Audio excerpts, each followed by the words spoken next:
I found out my cousin died during class. No one knew he was family. I couldn't even breathe. This isn't just a story, this was the worst moment of my life. We were in class, waiting for the teacher. The worst day at school. Sometimes, horror doesn't arrive with an announcement. Not over the loudspeaker, not with a formal letter home. It creeps in quietly, slipping through the cracks when no one's looking, when you least expect it, like during class, when the teacher is late, and everyone's just chatting aimlessly. That's how it began that day. We were all in our seats, waiting. Some kids laughed, others scrolled on their phones. I was half tuned out, not paying attention, until a conversation from the group to my left caught my ear. Their voices started out casual, just another piece of gossip. Then the tone shifted. "Did you hear about the guy from the school down the road?" one of the girls said. "He hanged himself." I froze. At first, I didn't even register what I'd heard. My brain pushed it away. Blonde. 2 years younger than us. Lived nearby. They kept talking. Calmly, almost reverently, like they were passing along some sacred secret. Detail after detail spilled out. Where it happened. When. How. Even what he looked like when they found him.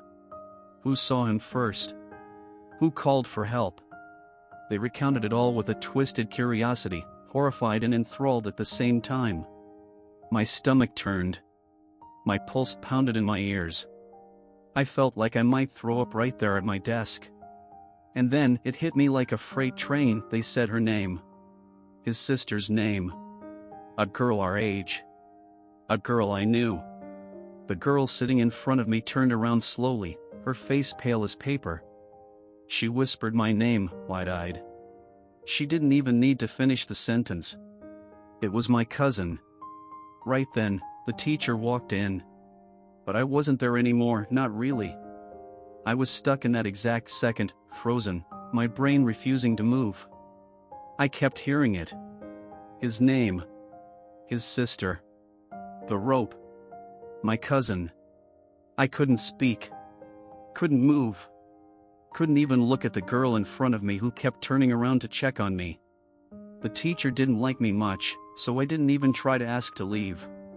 I didn't trust my voice not to crack, not to scream. So I stayed in my seat, trapped in a body that felt like it belonged to someone else. Time slowed, warped. I couldn't hear anything around me, just my breathing. Rapid, shallow. My own heartbeat, thudding like a drum. Dead. Dead. Dead. I was still there when the bell rang. The moment it did, I bolted. Left everything behind, my books, my bag. I walked straight to the office like I was in a trance. The hallways were empty. Everyone else was in class. The silence made it feel like I was walking through a dream. I made it to the front office window and said the only thing I could. "Please, call my dad. I need to go home." The women behind the glass started asking questions, but I couldn't make sense of their words. "Please call my dad. I need to go home," I repeated. Over and over again. Finally, one of them asked, "Are you sick?" "Yes," I said.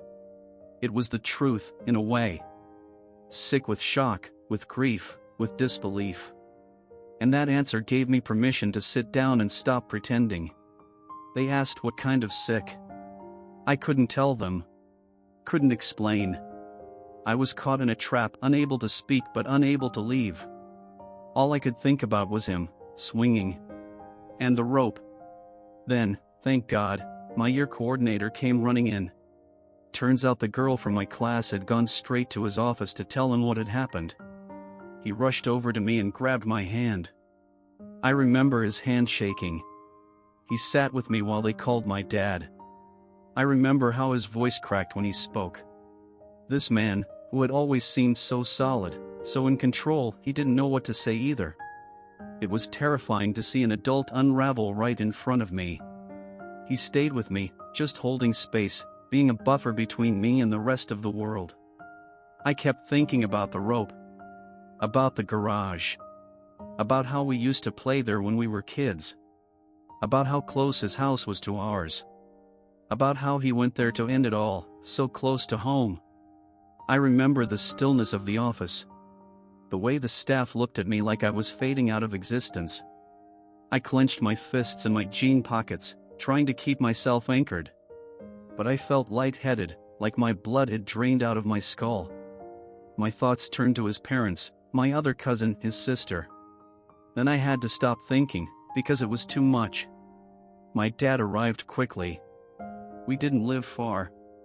There are no words to describe the relief of seeing his gentle face. He asked if I was sick, and I just nodded. "I need to go home," I said. Everyone watched silently as we left.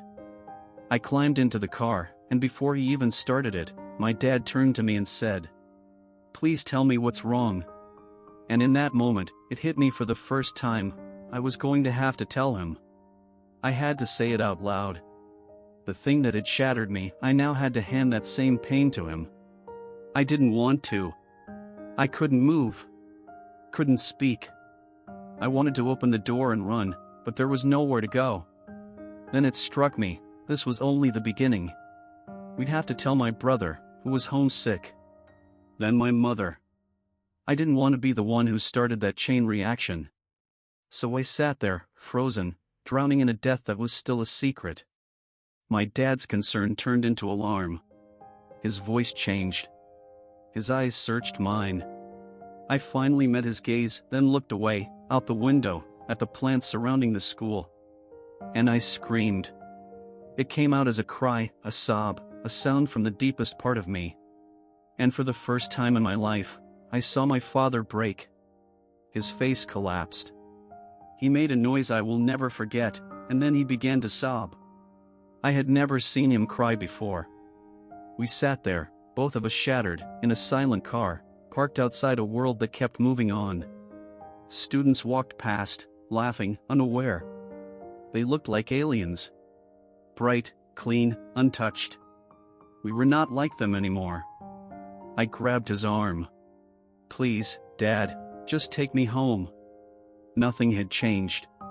And yet, everything had. At home, the silence was heavy. My brother peeked out from his room. My mom asked what had happened. And I realized, again, I would have to speak it. Again and again. The tragedy wasn't just in the death. It was in the echoes. In the words we'd now have to say to one another, to family, to friends. In the quiet that would follow. In the absence that would keep growing. That day was the worst day of my life. And somehow, I'm still carrying it. Every second of it.